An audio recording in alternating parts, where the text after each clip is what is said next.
नमस्कार दोस्तों, मैं प्रभात तिवारी और सार्थक क्लासेस में आप सभी लोगों का एक बार फिर से बहुत बहुत स्वागत है। दोस्तों आज की वीडियो में एक बार फिर से बात करने वाले हैं यूपीएचएससी या जिसको हम यूपीईएसएससी के नाम से जानते हैं, असिस्टेंट प्रोफेसर विज्ञापन 51 के अंतर्गत सामान्य ज्ञान भाग का सुपरहिट फास्ट डिवीजन, जिसके अंतर्गत हम लेके आए हैं सभी इंपॉर्टेंट और एग्जाम ओरिएंटेड पॉइंट्स को वन लाइनर फैक्ट्स में, जिससे कि एग्जाम के लास्ट मोमेंट में, हालांकि आपने जीके की तैयारी बेहतरीन तरीके से कर ली होगी, लेकिन लास्ट मोमेंट में आपका रिवीजन सही तरीके से हो सके और कोई भी इंपॉर्टेंट फैक्ट्स आपका एग्जाम में छूटने ना पाए, तो इसलिए पूरी सीरीज में लेके आया हूँ। पार्ट 5 ऑलरेडी अपलोडेड है, पार्ट 6 में फिर कुछ नए तथ्यों पर हम बात करने वाले हैं।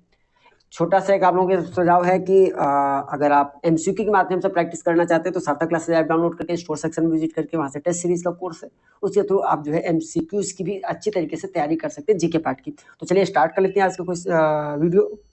साथ ही साथ एक छोटा सा सुझाव रहेगा वीडियो स्टार्ट करने से पहले कि जब भी आप पढ़ाई वाला वीडियो देखें उसको कम से कम 2 बार आप जरूर देखें। देखिए, आप ये मत समझिएगा कभी भी कि मुझे व्यूज चाहिए इसलिए मैं बता रहा हूँ।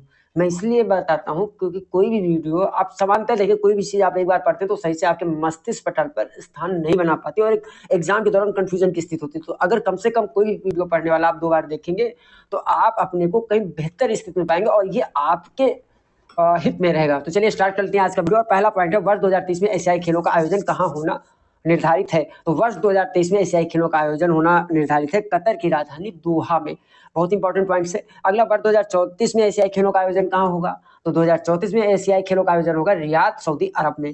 अर्थशास्त्र में छिपी या प्रचंड बेरोजगारी शब्द का प्रयोग सबसे पहले किसने किया था। तो अर्थशास्त्र में छिपी या प्रचंड बेरोजगारी शब्द का प्रयोग सबसे पहले श्रीमती जोन्स रॉबिन्सन के द्वारा किया गया था। टाना भगत आंदोलन की शुरुआत 1914 से 1919 तक ये आंदोलन चला था। धार्मिक और आर्थिक आंदोलन के रूप में हुई थी, बाद में भारतीय स्वतंत्रता आंदोलन से जुड़कर राजनीतिक आंदोलन बन गया था। भारतीय संविधान के अनुच्छेद 87 के अनुसार भारत का राष्ट्रपति लोकसभा के लिए प्रत्येक साधारण निर्वाचन के पश्चात प्रथम सत्र के आरंभ में और प्रत्येक वर्ष के प्रथम सत्र के आरंभ में एक साथ समवेत संसद के दोनों सदनों में अभिभाषण करता है और संसद को उसके आह्वान के कारण बताया जाता है। मतलब इसमें एक कारण बताया जाता है कि संसद का जो सत्र है क्यों आह्वान किया गया इसका। भारत का प्रथम विद्युत संयंत्र कौन सा है। तो यह है तारापुर परमाणु ऊर्जा केंद्र, की स्थापना हुई थी 1969 में। सर्वाधिक मृदा अपरदन होता है चंबल नदी का। प्रथम भारतीय उपग्रह कौन सा है। तो प्रथम भारतीय उपग्रह आर्यभट्ट है, जिसे 19 अप्रैल 1975 को सोवियत संघ द्वारा प्रक्षेपित किया गया था।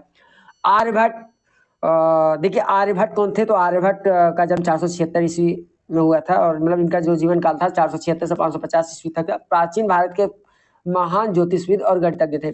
आर्यभट्ट द्वारा रचित 3 ग्रंथों की जानकारी आज भी उपलब्ध है, जिसमें से 10 गीतिका, आर्यभट्टी एवं तंत्र। आर्यभट्टी जो है गणित और खगोल विज्ञान का एक संग्रह है। आर्यभट्ट सिद्धांत खगोलीय गणनाओं पर एक कार्य है जो अब लुप्त हो चुका है। इसकी जानकारी हमें आर्यभट्ट के समकालीन वराहमिहिर के लेखनों से प्राप्त होता है। एंड आर्यभट्ट अपनी खगोलीय प्रणालियों के लिए जो संदर्भ देते थे उसके लिए श्रीलंका का उपयोग करते थे। खेलो इंडिया यूथ गेम्स का प्रथम बार आयोजन कब किया गया था। तो खेलो इंडिया यूथ गेम का प्रथम बार आयोजन किया गया था वर्ष 2018 में। लोकसभा अध्यक्ष अपनी शपथ एक संसद सदस्य के रूप में लेता है, अध्यक्ष के रूप में नहीं, इसको आपको ध्यान रखना है। वर्तमान में विधान परिषद केवल 6 राज्यों में है और ये 6 राज्य कौन कौन से, बहुत ज्यादा इंपॉर्टेंट, इनको आप याद कर लीजिएगा। ये 6 राज्य है महाराष्ट्र, कर्नाटक, उत्तर प्रदेश, बिहार, आंध्र प्रदेश और तेलंगाना। महाराष्ट्र, कर्नाटक, उत्तर प्रदेश, बिहार, आंध्र प्रदेश और तेलंगाना। भारत में इस्लाम का आगमन 8वीं शताब्दी में अरब व्यापारियों के साथ हुआ था। सर्वप्रथम किस राज्य में राष्ट्रपति शासन लागू किया गया था। तो सर्वप्रथम जो राष्ट्रपति शासन लागू किया गया था वो पंजाब में लागू किया गया था। अनुच्छेद 356 केंद्र सरकार को किसी राज्य सरकार को बर्खास्त करने और राष्ट्रपति शासन लगाने की अनुमति उस अवस्था में देता है जब राज्य का संवैधानिक तंत्र पूरी तरह से विफल हो गया। अनुच्छेद 356 को पहली बार 31 जुलाई 1957 को लोकतांत्रिक तरीकों से चुनी गई पंजाब की कम्युनिस्ट सरकार बर्खास्त करने के लिए किया गया था। तो अनुच्छेद 356 किससे संबंधित है। राष्ट्रपति के द्वारा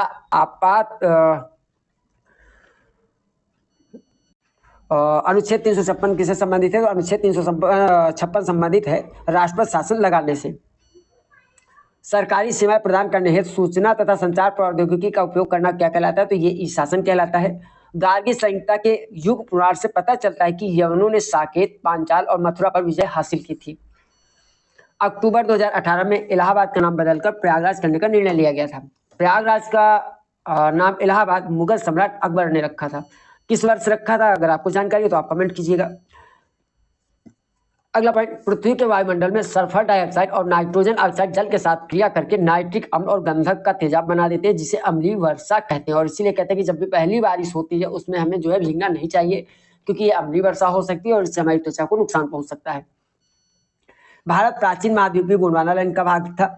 संयुक्त राष्ट्र पर्यावरण कार्यक्रम द्वारा जारी किया जाता है हरित सूचकांक। ये जो हरित सूचकांक है उसे संयुक्त राष्ट्र पर्यावरण कार्यक्रम के द्वारा जारी किया जाता है।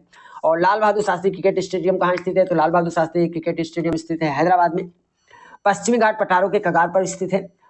और ये डेफिनेशन है मॉरिसन ने, क्या है देख लेते हैं इसको। मापन मूल्य रूप से एक भाग के रूप में उस प्रक्रिया से संबंधित है जिसके द्वारा शिक्षक छात्र की किसी विशेषता को संख्यात्मक रूप प्रदान करते हैं। तो ये कथन किसका है? मॉरिशस का है। मूल्यांकन किसी सामाजिक, सांस्कृतिक अथवा वैज्ञानिक मानदंड के संदर्भ में किसी घटना को प्रतीक आवंटित करना है जिससे उस घटना का महत्व अथवा मूल्य ज्ञात किया जा सके। और यह डेफिनेशन किसने दी है? तो यह डेफिनेशन है ब्रेडफील्ड और मोर्डेक की। मूल्यांकन एक सतत चलने वाली प्रक्रिया है और साधारणतः शिक्षा के क्षेत्र में मूल्यांकन से अभिप्राय छात्रों की शैक्षिक उपलब्धि से होता है। पर्यावरण के 3 संगठक हैं, कौन कौन से? ऊर्जा संगठन, जैविक संगठन और भौतिक या अजैविक संगठन। ऊर्जा संगठन के अंतर्गत सौर ऊर्जा और भूतापीय ऊर्जा को समाहित किया जाता है। जैविक संगठन के उदाहरण जैसे मनुष्य, जंतु, पादप, सूक्ष्म जीव आदि। और भौतिक या जैविक संगठन के अंतर्गत स्थल, वायु और जल को शामिल किया जाता है।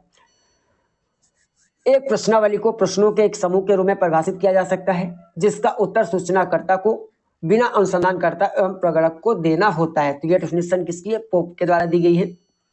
प्रसिद्ध कैलाश मंदिर का निर्माण किसने कराया था? तो प्रसिद्ध कैलाश मंदिर का निर्माण कराया था राजा कृष्ण प्रथम ने 757 से 783 ईस्वी के बीच में। यह मंदिर केवल एक चट्टान को काटकर बनाया गया है। यह एलोरा औरंगाबाद में स्थित है। 1857 की क्रांति को प्रथम स्वतंत्रता संग्राम की संज्ञा किसने दी थी? तो बी.डी. सावरकर जी ने दी थी। सत्यशोधक समाज की स्थापना 1873 में किसके द्वारा की गई थी? तो सत्यशोधक समाज की स्थापना 1873 ईस्वी में की गई थी, ज्योतिबा फुले के द्वारा की गई थी। एंड योग आयोग का गठन करने वाला प्रथम राज्य कौन सा है? छत्तीसगढ़ है। भूप्रकृति में बहुतायत में पाए जाने वाला रासायनिक तत्व। देखिए ये जो भूप्रकृति में बहुतायत मात्रा में जो पाए जाने वाले रासायनिक तत्व कौन कौन से? तो ऑक्सीजन 47%, सिलिका 28%, एल्यूमिनियम 8% और लोहा 5%। तो सबसे ज्यादा भूप्रकृति में क्या पाया जाता है? ऑक्सीजन पाया जाता है, उसके बाद सिलिका, उसके बाद एल्यूमिनियम और अंत में लोहा।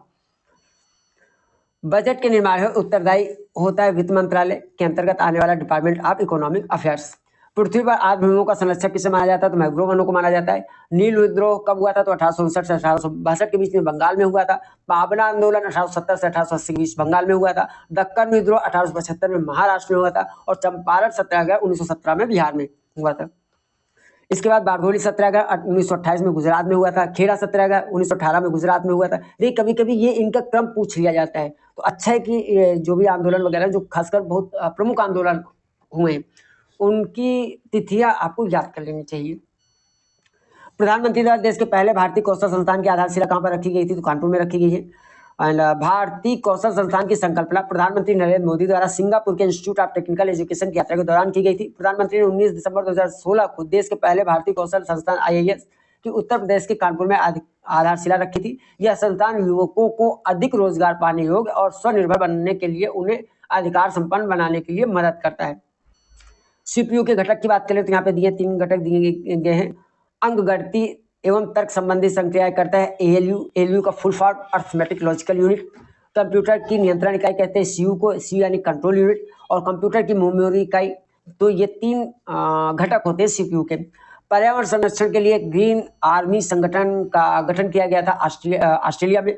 भारत की सबसे बड़ी तथा सबसे पुरानी बैंक एवं वित्तीय कॉमर्शियल संस्था कौन सी है? तो भारतीय स्टेट बैंक है। भारत में सर्वप्रथम जनगणना कराया गया था गवर्नर जनरल मेयो ने 1872 में। ये पिछले भी पॉइंट में हम लोग इसको कवर कर चुके हैं।